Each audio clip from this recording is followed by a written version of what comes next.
It's the world's fastest growing religion, Islam. The Chicago area alone, home to an estimated 400,000 Muslim faithful. Tonight, why some people are making the switch to a religion many Americans have trouble understanding. Mark Saxenmeyer has our special report.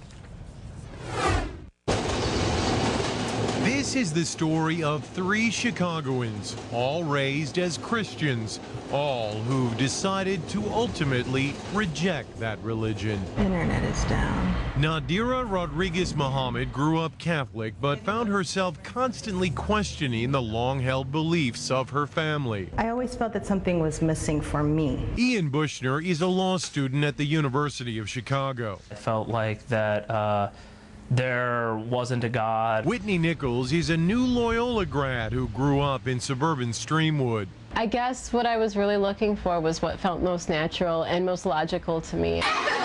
When Nadira entered high school in the mid-1990s, she became friends with a group of Muslim girls. They just had this level of contentment and a sisterhood that was, I wanted to be a part of that. Ian drifted towards the Muslim students at his high school as well. I remember defending some of my friends at school from accusations, after 9/11. And then I started reading the Quran. I said, oh, here is a form of God that I've never been presented before. After September 11, the interest actually increased. Dr. Assad Basul is professor at Chicago's Islamic American College.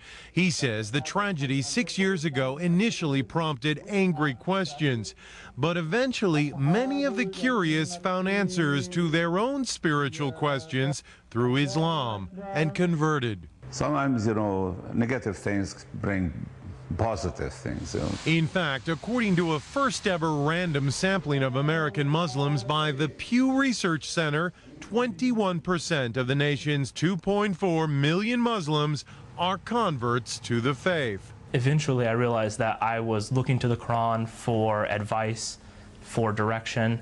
And at the point that you believe that the Quran is revelation from God, then you're a Muslim. The conversion has meant many changes in their lives. Ian prays 5 times a day. You'll finish a prayer and realize, I've just screwed something up. I've done something mean to somebody. Let me go back and correct that. Nadira wears the scarf, or hijab as it's called. It is part of my character, modesty.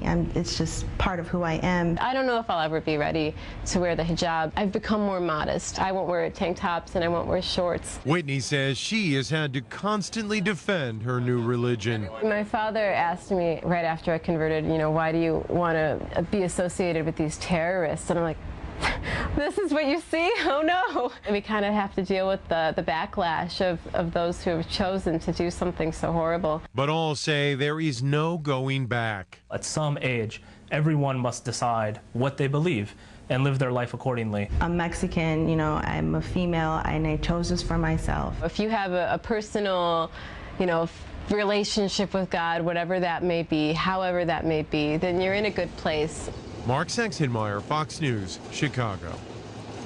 Now, for a longer version of this story, log on to our website, myfoxchicago.com. You can find it inside Mark Saxenmeyer's blog.